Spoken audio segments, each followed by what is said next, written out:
চোখেরই জলে লেখা কত যে কবিতা ঝরে পড়ে প্রতিদিনই তোমারই নামে।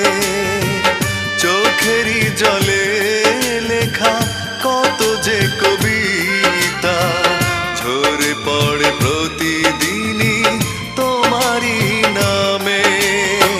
যেদিন চোখের জল শুকিয়ে যাবে মনে রেখো সেদিন আমার মরণ হবে। চোখেরই জলে লেখা কত যে কবি